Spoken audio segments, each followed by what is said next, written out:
Hello नमस्कार and welcome to Achievers online classroom. Achievers Academy के online live sessions full fledged batch के तौर पर अटेंड करने के लिए आपको प्ले स्टोर या आईओएस यूज़र्स को ऐप स्टोर पर जाकर अचीवर्स एकेडमी उज्जैन का एप्लीकेशन डाउनलोड करना है और उसके बाद आप ऑनलाइन लाइव क्लासेस अटेंड कर पाएंगे। फ़िलहाल इस डेमो लेक्चर में मैं हूं आपके साथ मयंक शुक्ला और लेकर के आया हूं आपके लिए 12th CBSE का अकाउंटेंसी। देखिए, अकाउंटेंसी एक ऐसा सब्जेक्ट है जिसको पढ़ने की शुरुआत आप क्लास 11 से करते हैं जब आप कॉमर्स ऑप्ट करते हैं। आपके लिए विषय एकदम से नया होता है क्योंकि ये मेरा फर्स्ट डेमो लेक्चर है। इस डेमो लेक्चर में मैं थोड़ी सी ब्रीफ में बातें आपके अकाउंटेंसी क्लास 12 के सिलेबस के बारे में करूँगा। So that way accountancy for 12th CBSE, हालांकि आपने जब क्लास 11th में पढ़ा, नया नया सब्जेक्ट था। कुछ लोगों को अकाउंटेंसी ने परेशान किया, कुछ लोगों को बड़ा इंटरेस्ट आया, कुछ लोगों को लगा ये तो मैथमेटिक्स जैसा है, तो कुछ लोगों को लगा कि नहीं, काफ़ी लॉजिकल है। जो बिज़नेस फैमिली से बिलोंग करते थे बच्चे, उनको शायद ज़्यादा आनंद आया होगा, लेकिन सर्विस क्लास फैमिली को बिलोंग करने वाले बच्चे भी धीरे धीरे कंफर्टेबल होने लगे थे। ऐसा कहते हैं अकाउंटेंसी या accounting is the language of business. और जब हम लैंग्वेज की बात करते हैं तो किसी भी भाषा को सीखने में हमें कई बार ज़िंदगी भी कम पड़ जाती है। नहीं होता था आपके साथ कभी, जब आप छोटे थे, कोई नया शब्द सुनते थे या पढ़ते थे या कोई कोई नया शब्द आपसे कहता था, तो कई दफ़ा घर पर आकर पूछते थे कि अरे मम्मी, अरे पापा, इसका मतलब क्या होता है, ये जो शब्द लिखा है इसका मतलब क्या है। कई बार आपको आपके पेरेंट्स बता दिया करते थे कि इसका मतलब ये है। तो कई बार ये भी कहा करते थे कि अभी नहीं, जब बड़े हो जाओगे ना तब अपने आप सीख जाओगे। अब वो बड़े अभी तक हुए कि नहीं हुए, खैर this is something else. Accounting की जहाँ तक बात है, अकाउंटिंग भी चूंकि लैंग्वेज है, धीरे धीरे एक एक पायदान आप अकाउंटिंग में ऊपर या अकाउंटेंसी में ऊपर जाते जाते हैं। क्लास 11th में आपने सोल प्रोप्राइटरशिप फर्म की अकाउंटिंग करना सीखी थी। सबसे पहले आपको अकाउंटिंग क्या होती है ये बताया गया, उसके बाद अकाउंटेंसी बुक कीपिंग बताया गया।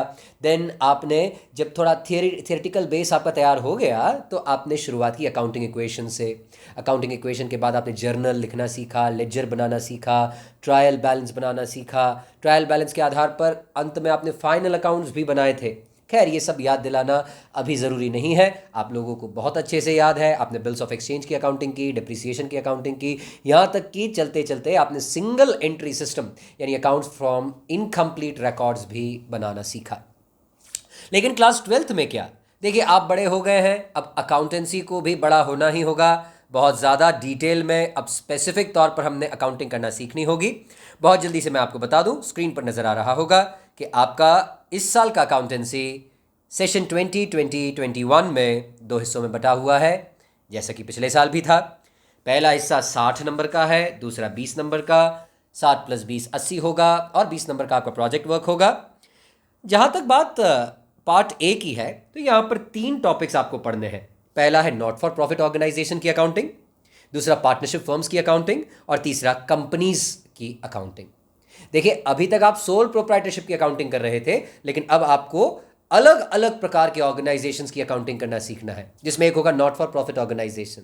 क्या होते हैं वो हम अगले वीडियो में, जब भी नॉट फॉर प्रॉफिट ऑर्गेनाइजेशन का अकाउंटिंग सीखेंगे तब मैं आपको बताऊंगा।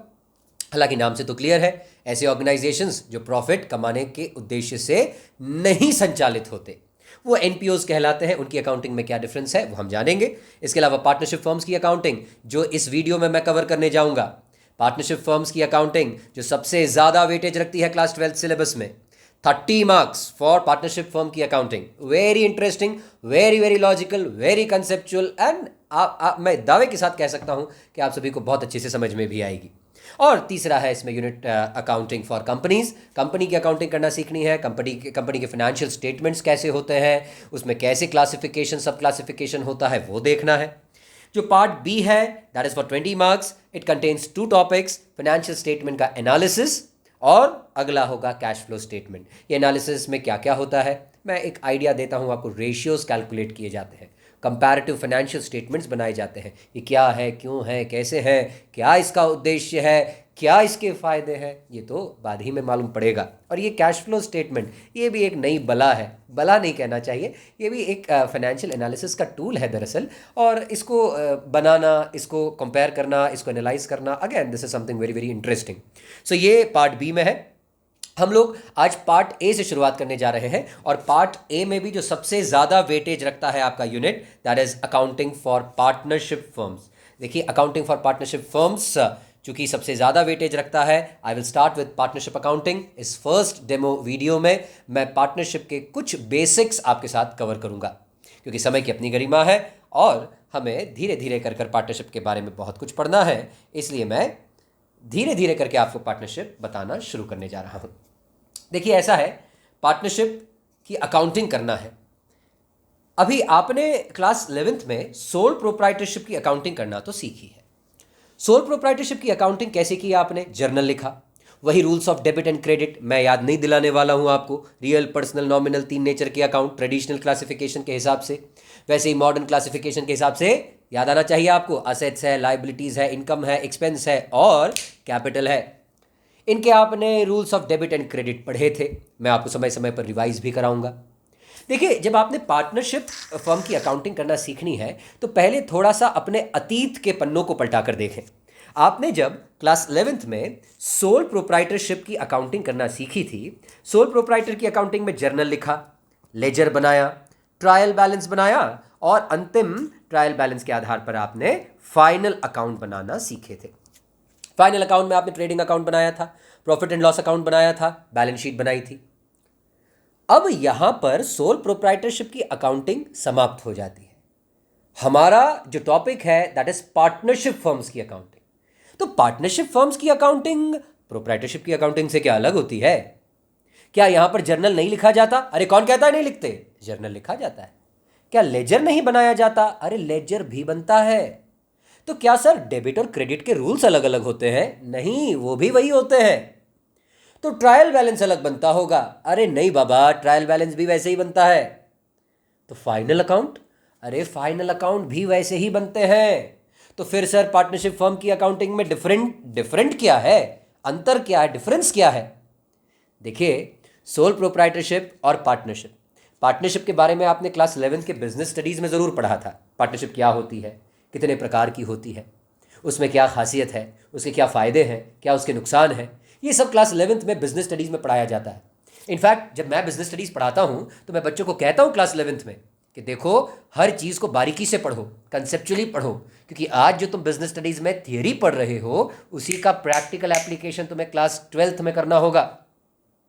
अब बात आई जब पार्टनरशिप की, पार्टनरशिप क्या होता है, कितने प्रकार की होती है, पार्टनर्स कितने प्रकार के होते हैं, वो सब तो आपको पहले से पता है, ऐसा मैं मान के चलता हूँ। अगर नहीं पता तो आप वीडियो को पॉज कर लीजिएगा और थोड़ा अपने अतीत के पन्नों को पलटा कर देखिएगा। जहाँ जहाँ मुझे लगेगा कि आपको क्लास 11th की बातें याद दिलानी है, मैं ज़रूर आपको याद दिलाऊंगा। तो कतई इस वीडियो को देखकर आप चिंता में मत आइएगा। अगर आपका क्लास 11th का बेसिक थोड़ा वीक रह गया है तो चलेगा नहीं। ये चलता है वाला एटीट्यूड तो रखना ही नहीं, बदलता है और बदलेगा। हम और आप मिलकर जब तैयारी करेंगे, हम और आप मिलकर जब कोशिश करेंगे तो हम निश्चित आपके क्लास 11th के बेसिक्स को भी ब्रश अप कर सकेंगे। तो आप इस वीडियो के कमेंट सेक्शन में या जब ये वीडियो एप्लीकेशन पर अपलोड हो जाएगा, यूट्यूब पर अपलोड हो जाएगा, तो वहाँ पर कमेंट सेक्शन में या मेरे पर्सनल व्हाट्सएप नंबर पर आप मुझे ज़रूर बताइए। अगर आपको कोई टॉपिक 11th क्लास का समझना है, मैं आपकी पूरी मदद करूँगा। क्योंकि क्या है ना, अगर आपकी नींव कमज़ोर रह गई तो निर्माण तो कमज़ोर होगा ही। इसलिए हम नींव को कमज़ोर रहना बिल्कुल नहीं देना चाहते और इसलिए आप बिल्कुल कॉम्प्रोमाइज़ मत कीजिएगा क्लास 11th के बेसिक्स में। Coming back to the point, sole proprietorship की अकाउंटिंग जैसे ही पार्टनरशिप की अकाउंटिंग होती है, वही जर्नल, वही सब डिविजन ऑफ जर्नल यानी कि सब्सिडरी बुक्स, वैसा ही लेजर, वैसा ही ट्रायल बैलेंस और वैसे ही फाइनल अकाउंट्स। तो फिर अंतर क्या है जनाब? अंतर यह है कि सोल प्रोप्राइटरशिप अकाउंटिंग जब आपने की थी, याद कीजिएगा, मेरी बातें ध्यान से सुनिएगा, जब आपने सोल प्रोप्राइटरशिप की अकाउंटिंग की थी क्लास 11th में, आपने फाइनल अकाउंट बनाए थे। फाइनल अकाउंट में जब आपने ट्रेडिंग P&L अकाउंट बनाया था, याद कीजिए, ये मैं आपको याद दिला रहा हूं, profit and loss account. P&L account जब आपने बनाया था, P&L अकाउंट में आपने सारे के सारे एक्सपेंसेस डेबिट किए थे, हाँ बोलिएगा।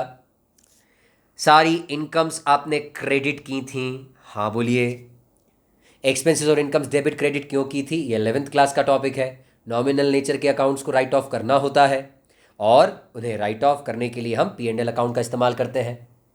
जब आपने इनकम्स और एक्सपेंसेस को P&L अकाउंट में लिख दिया था और बैलेंसिंग की थी, तो याद कीजिए आपको जब जब क्रेडिट बैलेंस मिला, अगेन डेबिट बैलेंस किसको कहते हैं, क्रेडिट बैलेंस किसको कहते हैं, आपको अच्छे से आना चाहिए। जब क्रेडिट साइड का टोटल ज़्यादा है यानी balancing figure will be written on debit side and this is called as credit balance. while if debit side का टोटल ज़्यादा है तो balancing figure would be written on credit side and that would be called as what, debit balance. Now मैं आपसे बात कर रहा हूं कि जब जब आपको क्रेडिट बैलेंस मिला आपने उसको क्या नाम दिया, नेट प्रॉफिट। और उस नेट प्रॉफिट का आपने क्या किया था सर, नेट प्रॉफिट को हमने बैलेंस शीट जो बनाई थी उस बैलेंस शीट में कैपिटल के बैलेंस में जोड़कर दिखाया था। Yes, absolutely right. क्या इसकी कोई जर्नल एंट्री होती है? देखिए हमारे यहाँ या मैं अगर अपनी बात करूँ तो हम हमेशा बेसिक्स पर ज़्यादा जोर देते हैं। और मैं आपको बताऊं इस वीडियो के माध्यम से क्लास 12th में जो एग्जामिनेशन पैटर्न चेंज किया है CBSE ने लास्ट ईयर या यूँ कहें ईयर 2020 की बोर्ड एग्जामिनेशन से, जब 20 मार्क्स के 1 mark question 20 questions for 1 mark each पूछना शुरू किया है, आप मान के चलिए CBSE आपके कंसेप्ट्स, आपके इनडेप्थ नॉलेज को टेस्ट कर रहा है। कि छोटी छोटी बातें, बारीक बारीक बातें आपके लिए जानना बहुत ज़रूरी है। हम केवल सतही तौर पर नहीं पढ़ सकते, भले हमको समय ज़्यादा लग जाए, भले ही ऑनलाइन प्लेटफॉर्म या लाइव क्लासेस में ड्यूरेशन बढ़ जाए, लेकिन हम कंसेप्ट्स पर बिल्कुल कॉम्प्रोमाइज़ नहीं कर सकते। बिकॉज इस लाइव डेमो ऑनलाइन क्लास में मैं बहुत खेद के साथ कह रहा हूं देवी और सज्जनों कि वर्चुअल क्लासेस में समस्या तो होती है। ऑनलाइन या लाइव क्लासरूम जब वन वे इंटरैक्शन हो रहा होता है समस्या तो होती है। मुझे ऐसा नहीं बोलना चाहिए क्योंकि मैं खुद आपको वर्चुअली पढ़ा रहा हूं, लेकिन the bitter reality is face to face class का कोई सब्स्टिट्यूट नहीं हो सकता। लेकिन हमारी परिस्थिति, हमारी जो कंडीशन है इस वक्त पूरे देश की, पूरे वर्ल्ड की ऐसी है कि आप लोगों को वर्चुअल क्लासेस पढ़ना, अटेंड करने और उसी से समझने की आदत डालनी होगी। क्योंकि आई डोंट नो लॉकडाउन कब खुलेगा, आई डोंट नो कब कोचिंग क्लासेस में face to face classes run कर पाएंगे। आई होप जल्दी से जल्दी हो, लेकिन फिर भी आपके लिए वर्चुअल क्लासेस थोड़ी सी डिफिकल्ट हो सकती हैं, लेकिन बिलीव मी मैं आपको पूरा कंफर्ट देने की कोशिश करूंगा। Coming back to the point ladies and gentleman, I was talking about balance sheet में नेट प्रॉफिट को जोड़कर दिखाया जाता था। क्लास 11th में आपने पढ़ा था। क्या आप मुझे इसकी जर्नल एंट्री बता सकते हैं? ये नेट प्रॉफिट जो आपके प्रॉफिट एंड लॉस अकाउंट में आया उसको आपने कैपिटल में जोड़कर दिखाया, क्या इसकी कोई जर्नल एंट्री होती होगी? बिल्कुल। देखिए अकाउंटिंग में जर्नल एंट्री के बिना कुछ नहीं होता। इसकी एंट्री होती है P&L account debited to capital account. आप में से कई बच्चे जब P&L अकाउंट बनाते होंगे तो इनफैक्ट यहां लिखते होंगे to net profit transfer to capital account. ऐसा कभी आपने लिखा था? अगर लिखा था तो वही टेक्स्ट में तो इसकी जर्नल एंट्री है। आप कह रहे हैं नेट प्रॉफिट को हमने ट्रांसफर किया कहां? कैपिटल अकाउंट में। तो कैपिटल अकाउंट में ट्रांसफर करने की जर्नल एंट्री बोलिए। P&L अकाउंट डेबिटेड, ये P&L अकाउंट जो है आपका, इसको डेबिट किया और कैपिटल अकाउंट में क्रेडिट किया। क्योंकि सीधी सीधी बात है, प्रॉफिट की वजह से कैपिटल बढ़ती है या कम होती है? बढ़ती है। और कैपिटल का बढ़ना आपने कभी सीखा था, debit the decrease in capital and credit the increase in capital, और इसलिए हमने कैपिटल को क्या किया है? क्रेडिट। इस जर्नल एंट्री की पोस्टिंग जो होती है वो एक तो P&L अकाउंट में होती है जो हमने यहां लिखे हैं to net profit transfer to capital account, और अगली पोस्टिंग कहां होती होगी? कैपिटल अकाउंट में। वहां लिखा जाता होगा बाय P&L अकाउंट। और इसलिए हम ये नेट प्रॉफिट को कैपिटल में जोड़कर बताते थे। तो सर ये तो हमने 11th क्लास में सीख रखा है। हाँ बाबा मुझे मालूम है, लेकिन the point I am making here is sole proprietorship में प्रॉफिट होता था या लॉस, उसको खाने वाला या भुगतने वाला होता था एक आदमी, क्योंकि वो था स्वामित्व व्यापार, सोल प्रोप्राइटरशिप बिजनेस। लेकिन जब हम पार्टनरशिप की बात करते हैं, आप सब 11th में पढ़कर आए हैं कि पार्टनरशिप दो या दो से अधिक लोगों के द्वारा किया जा रहा व्यापार है। मैं पार्टनरशिप की डिटेल डेफिनेशन पर भी डिस्कशन करूंगा, लेकिन फिलहाल के लिए आप लोग जानते हैं कि जब पार्टनरशिप की मैं बात कर रहा हूं, यहां एक से ज्यादा व्यक्ति है, और अगर एक से ज्यादा व्यक्ति है तो प्रॉफिट पर हिस्सा एक का या अनेक का, अनेक का। लॉस में हिस्सा एक का या अनेक का, अनेक का। और इसलिए पार्टनरशिप की अकाउंटिंग सोल प्रोप्राइटरशिप की अकाउंटिंग की जैसी होती तो है, पर 100% सेम नहीं। हम ये प्रॉफिट को, ये जो आपका प्रॉफिट हुआ है, इसको सीधे यहां से किसी एक व्यक्ति के कैपिटल में ट्रांसफर नहीं कर पाते भैया। हमें इस प्रॉफिट का एप्रोप्रिएशन करना होता है, हमें इस प्रॉफिट का डिस्ट्रीब्यूशन करना होता है, हमें इस प्रॉफिट का बंटवारा करना होता है, और भी कुछ कुछ करना होता है। ये कुछ कुछ मने, अरे कुछ कुछ मने कुछ एप्रोप्रिएशंस, रिजर्व्स में ट्रांसफ़र करना, पार्टनर को सैलरी देना, पार्टनर को कमीशन देना, ये सारी बातें मैं डिटेल में करूंगा। लेकिन फिलहाल के लिए आपके दिमाग में ये बस जाना चाहिए कि प्रोप्राइटरशिप की अकाउंटिंग फाइनल अकाउंट में नेट प्रॉफिट कैपिटल में या नेट लॉस कैपिटल में ट्रांसफर करने के साथ समाप्त हो जाती है। लेकिन पार्टनरशिप में ऐसा नहीं होता। पार्टनरशिप में प्रॉफिट एंड लॉस अकाउंट के बाद भी कुछ कुछ करना होता है, और वो कुछ कुछ क्या करना होता है वो बहुत जल्दी आपके सामने आएगा। फिलहाल के लिए मैं आपको बता दूं कि पार्टनरशिप हम 3 हिस्सों में पढ़ेंगे बच्चों। पार्टनरशिप की अकाउंटिंग जो आपका 30 मार्क्स का पार्टनरशिप है, इसको हम 3 हिस्सों में पढ़ेंगे। पहला होगा पार्टनरशिप का बेसिक्स, जिसको मैं आज थोड़ा इस लेक्चर में कवर करूंगा। दूसरा होगा पार्टनरशिप का रिकॉन्स्टिट्यूशन। ये रिकॉन्स्टिट्यूशन क्या होता है वो तो बाद ही मैं डिटेल में बताऊंगा, लेकिन नाम से आप इतना तो समझ रहे हैं, कॉन्स्टिट्यूशन यानी कि कंस्टिट्यूट करना, और रिकॉन्स्टिट्यूशन मतलब खत्म, जो ऑलरेडी कॉन्स्टिट्यूटेड था वो खत्म और उसका फिर से कॉन्स्टिट्यूशन। पार्टनरशिप का रिकॉन्स्टिट्यूशन कई विशेष मामलों में होता है। जब कोई नया पार्टनर एडमिट हो रहा हो, जब किसी पार्टनर का रिटायरमेंट हो रहा हो, या कभी कोई पार्टनर ईश्वर को प्यारा हो जाए। भाई ये पार्टनरशिप का रिकॉन्स्टिट्यूशन हम लोग डिटेल में पढ़ेंगे। और तीसरा हिस्सा जो होगा पार्टनरशिप में वो होगा पार्टनरशिप का डिसॉल्यूशन। पार्टनरशिप फर्म डिसॉल्व जब हो जाती है उस समय क्या अकाउंटिंग और कैसे अकाउंटिंग की जाएगी वो हम पार्टनरशिप में तीसरा पढ़ेंगे। तो पार्टनरशिप में आपको 3 चीज़ें पढ़नी है, बेसिक्स, रिकॉन्स्टिट्यूशन और dissolution. I will start with basics. And basics में सबसे पहली बात मैं आपसे करना चाहता हूं, आखिरकार ये पार्टनरशिप होती क्या है। भाई पार्टनरशिप शब्द आया पार्टनर से, पार्टनर शब्द बना पार्ट से। आप सब जानते हैं हिंदी में इसको साझेदारी कहते हैं। जब आप कुछ साझा करते हैं, साझा मतलब शेयर करना, कहते हैं ना सुख दुख साझा करो, शेयर करो, because sharing is caring. Anyways, technically speaking, what is partnership? Partner ये शब्द आपने आपकी लाइफ में कई बार यूज किया होगा। Partners in crime, life partner, भाई पार्टनर, मस्ती partner, business partner. Yes, I am talking about business partner only. वैसे तो पार्टनर एक बहुत कॉमनली यूज्ड टर्म है, लेकिन हम लोग जब यहाँ पर अकाउंटिंग में बात कर रहे हैं पार्टनरशिप की, so we are talking about partnership business and not any other partnership. Cricket की पार्टनरशिप की बात नहीं कर रहे हैं, पबजी की पार्टनरशिप की बात नहीं कर रहे हैं, मस्ती की पार्टनरशिप या क्राइम की पार्टनरशिप की बात नहीं कर रहे हैं, हम लोग बिजनेस की पार्टनरशिप की बात कर रहे हैं। So what is this partnership? See, मैं आपको बताऊं, पार्टनरशिप की जो परिभाषा है, पार्टनरशिप की परिभाषा इंडियन पार्टनरशिप एक्ट में दी हुई है। ये इंडियन पार्टनरशिप एक्ट 1932 का कानून है। इसके बारे में आपने सुना पहले से होगा। इस इंडियन पार्टनरशिप एक्ट में पार्टनरशिप को डिफाइन किया गया है। नाउ इसकी डेफिनेशन क्या है वो मैं डिस्कस करूंगा, बहुत जल्दी आपसे डिस्कस करूंगा। लेकिन थोड़ा सा ये बता दूं आपको कि पार्टनरशिप एक्ट आने के पहले, 1932 में पार्टनरशिप एक्ट आने के पहले हमारे देश में जो इंडियन कॉन्ट्रैक्ट एक्ट था और है, इसी इंडियन कॉन्ट्रैक्ट एक्ट में पार्टनरशिप के प्रोविजंस हुआ करते थे। लेकिन कुछ समय बाद पार्टनरशिप से रिलेटेड प्रोविजंस को अलग हटाकर, कॉन्ट्रैक्ट एक्ट से अलग हटाकर पार्टनरशिप एक्ट में डाल दिया गया, एक नया कानून बना दिया गया।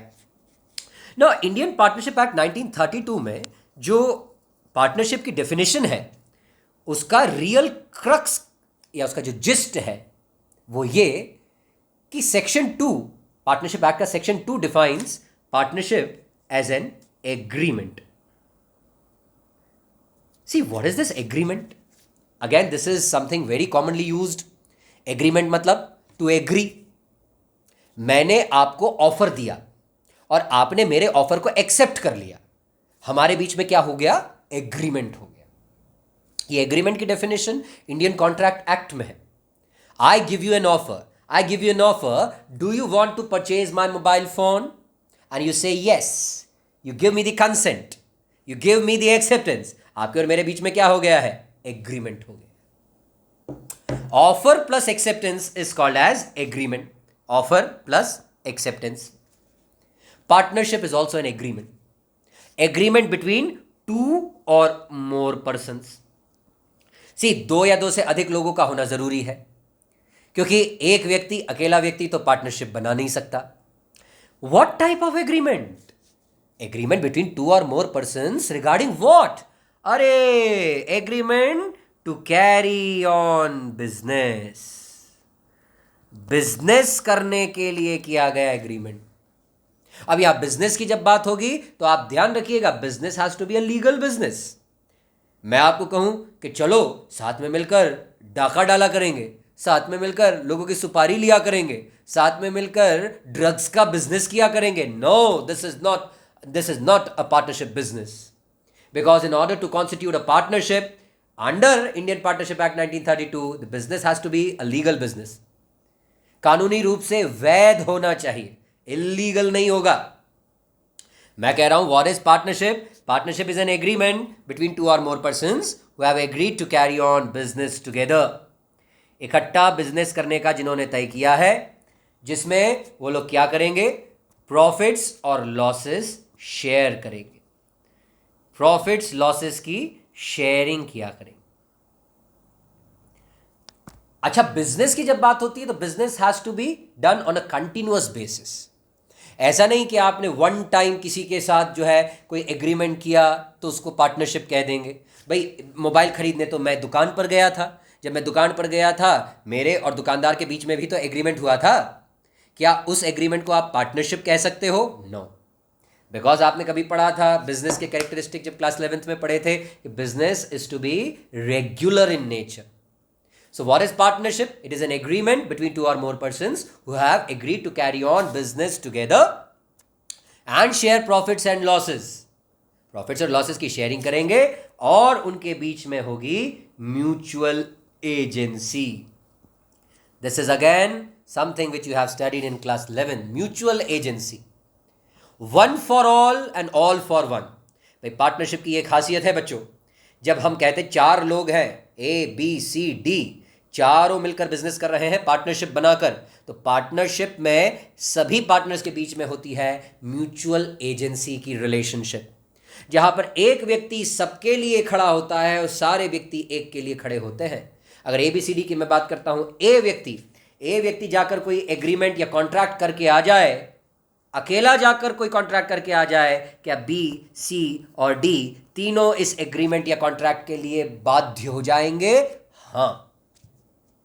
So you have to remember there is mutual agency in case of partnership. This is what is the actual definition, or say the essential elements of partnership. It is an agreement.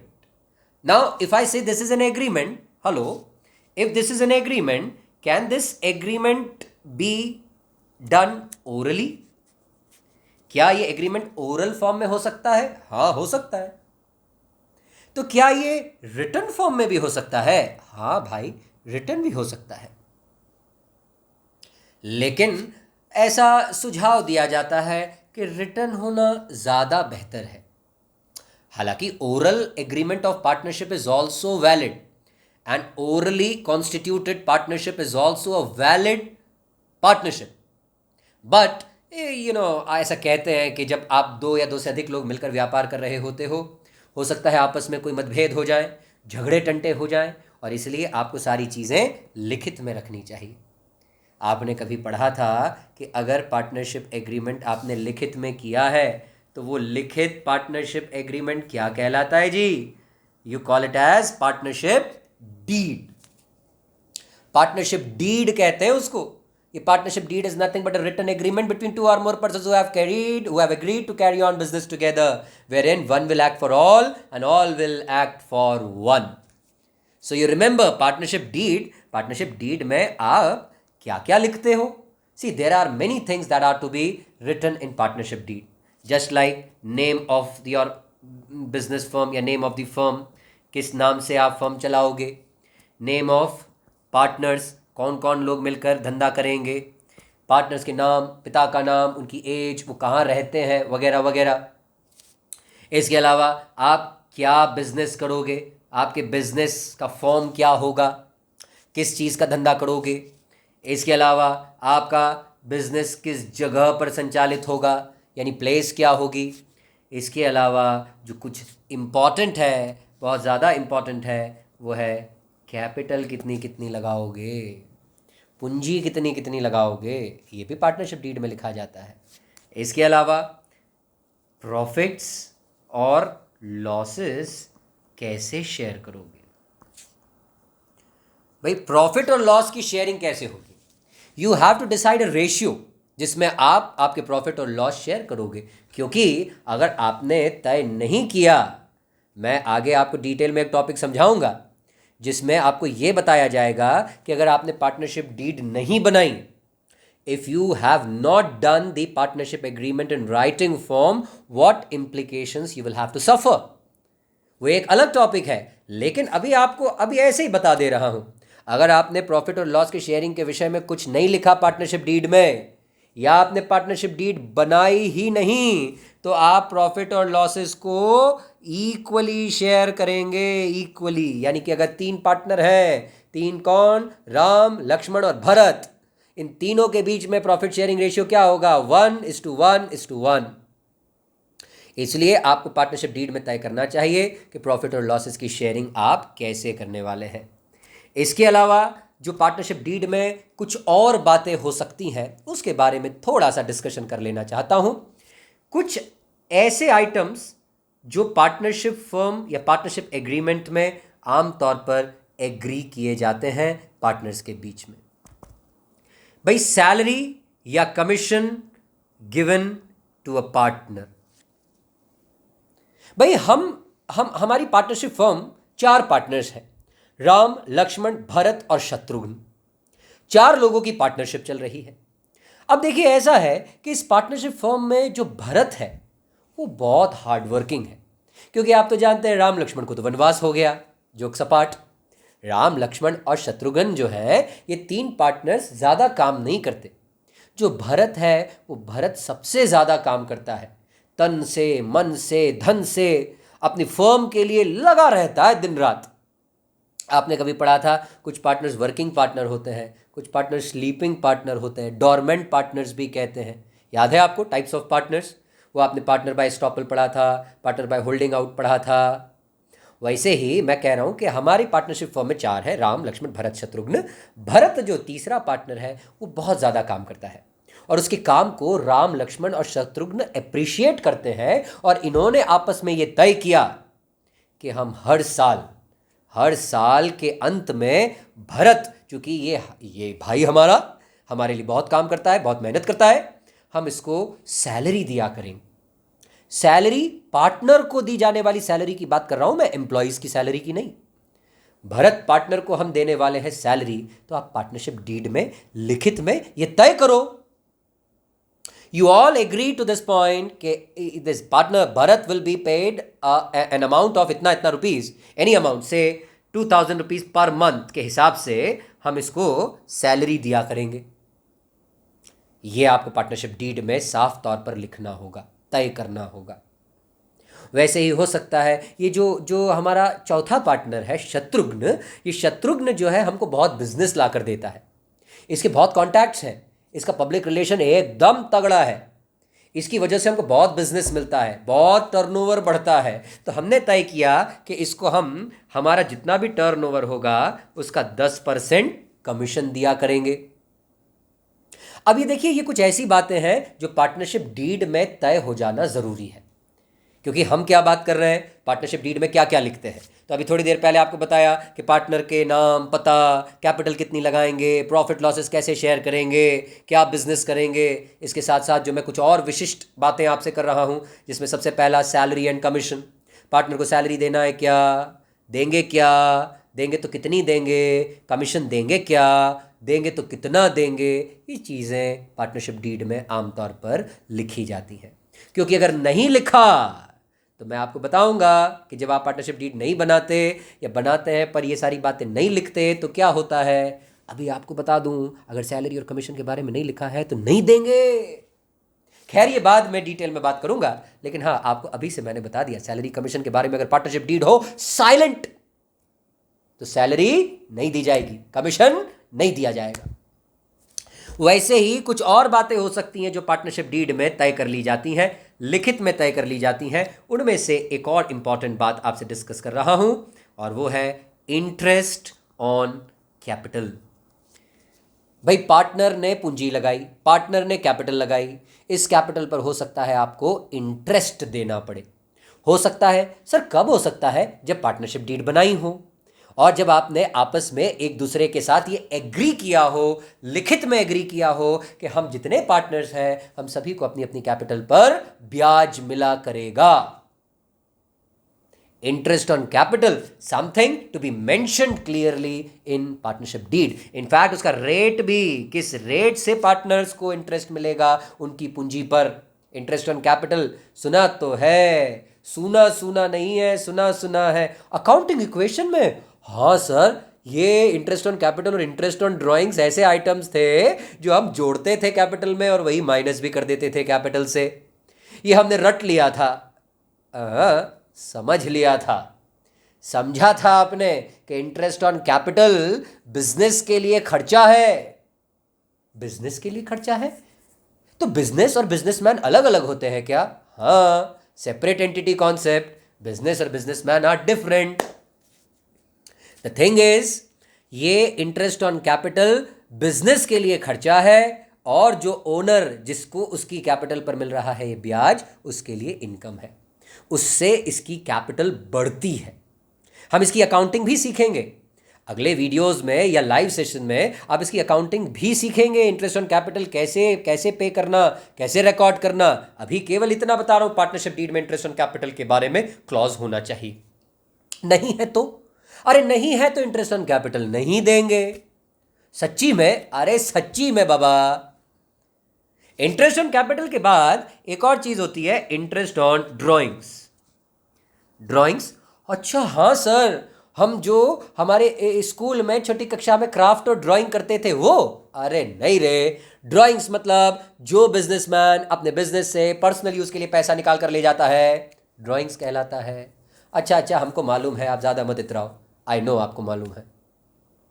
Drawings पर ब्याज हो सकता है सारे partners मिलकर ये तय करें कि जो जो पार्टनर पैसा विड्रॉ करके ले जाएगा बिजनेस से, उस ड्राइंग्स पर फर्म ब्याज लिया करेगी। इंटरेस्ट ऑन कैपिटल दिया जाता है, इंटरेस्ट ऑन ड्राइंग्स लिया जाता है। हो सकता है आपने तय किया हो। कहां तय किया हो? पार्टनरशिप डीड में। पार्टनरशिप डीड में इंटरेस्ट ऑन ड्राइंग्स के बारे में भी तय कर लेना बहुत ज़्यादा ज़रूरी है। अगर जो आपने तय नहीं किया, इंटरेस्ट ऑन ड्राइंग्स देना है कि नहीं, इसका मतलब नहीं देना है। अगर आपने तय किया देना है तो उसका रेट भी तय कर लीजिएगा। ये कुल मिलाकर कुछ ऐसी बातें हैं जो पार्टनरशिप डीड में बहुत इंपॉर्टेंटली मेंशन की जाती है, जो मैंने आपको बताया। Let's revise. Interest on capital, interest on drawings के अलावा ये जो कुछ बेसिक बातें हैं, कैपिटल कंट्रीब्यूशन कितना रहेगा पार्टनर्स का, प्रॉफिट लॉसेस की शेयरिंग कैसे रहेगी। मैंने आपको बताया अगर प्रॉफिट और लॉसेस की शेयरिंग आपने तय नहीं की तो इक्वल रहेगा, इक्वल शेयर रहेगा। इसके अलावा सैलरी कमीशन देना होगा क्या, देना होगा तो कितना, कितने रेट पर, इंटरेस्ट ऑन कैपिटल देना रहेगा क्या, इंटरेस्ट ऑन ड्राइंग्स लेनी रहेगी क्या। ये सारी बातें पार्टनरशिप डीड में अगर लिखित में तय हो जाए तो अच्छा है, क्योंकि मतभेद तो एक बार चल जाएगा लेकिन मनभेद हो जाए, वाजपेयी जी नहीं कहा करते थे, मतभेद हो जाए एक बार चल जाए, लेकिन जब मनभेद हो जाते हैं, जब रिश्तों में दरार आ जाती है तो आपके चेहरे की मुस्कान गायब हो जाती है। दोस्त दोस्त ना रहा, वो गाने आपके प्ले होने लग जाते हैं, या दुश्मन ना करे दोस्त ने वो काम किया है, ऐसे गाने आपके दिलो दिमाग में न छाए, या छन से जो टूटे कोई सपना, जग सुना सुना लागे जग सुना, तो ऐसा कुछ ना हो। इसलिए भाई साहब पार्टनरशिप डीड ज़रूर बनाना और ये सारी चीज़ें क्लियर कट लिख लेना, ये मैं आपको सलाह दे रहा हूँ। वैसे भी आप जानते हैं क्या पार्टनरशिप का रजिस्ट्रेशन करवाना कंपलसरी है? क्या पार्टनरशिप का रजिस्ट्रेशन, हेलो, क्या रजिस्ट्रेशन ऑफ पार्टनरशिप कंपलसरी है? जवाब है नहीं। क्या अनरजिस्टर्ड पार्टनरशिप भी बिजनेस कर सकती है? हाँ, लेकिन क्या करना चाहिए? नहीं, क्योंकि उसके रेप्लिकेशंस, उसके रेपरकशंस बहुत ज़्यादा खतरनाक होते हैं। ये आपने क्लास 11th में पढ़ा है। अभी मैंने केवल आपको पार्टनरशिप के बेसिक्स में पार्टनरशिप डीड के बारे में बताया। पार्टनरशिप क्या होती है? एग्रीमेंट होता है दो या दो से अधिक लोगों के बीच में लीगल बिजनेस करने के लिए, रेगुलर बेसिस पर बिजनेस करने के लिए, जिसमें म्यूचुअल एजेंसी होती है, वो बताया। और उससे पहले मैंने आपको हमारे 12th क्लास के सिलेबस में क्या क्या चीज़ें हैं वो बताई। आने वाले वीडियोस में मैं पार्टनरशिप को ही कंटिन्यू करूंगा, पार्टनरशिप डीड न होने की स्थिति में क्या होगा, और उसके बाद जो प्रैक्टिकल पोर्शन स्टार्ट होगा with profit and loss appropriation account. ये आपकी लाइफ में नया तो नहीं है, लेकिन फिर भी कुछ न कुछ तो आपको नयापन लगेगा। सो स्टे ट्यून्ड, आप देखते रहिए अचीवर्स ऑनलाइन क्लासरूम के लेक्चर्स। अगर फुल लेक्चर्स आप सब्सक्राइब करना चाहेंगे तो अचीवर्स के एप्लीकेशन के माध्यम से आप पूरा live session online classes subscribe कर पाएंगे। उसके लिए आपको अचीवर्स अकेडमी उज्जैन का प्ले स्टोर से एप्लीकेशन डाउनलोड करना होगा। अगर आप iOS यूज़ करते हैं जैसे कि मैं, तो आप ऐप स्टोर पर जाइए, क्लास प्लस ऐप को डाउनलोड कीजिए, और जब आपसे ORG कोड मांगा जाए तो उस पर JDFOI ये ORG कोड डालिए, आप अचीवर्स अकेडमी के एप्लीकेशन से जुड़ जाएंगे। फिलहाल मुझे दीजिए इजाज़त, नमस्कार, हैव अ नाइस डे।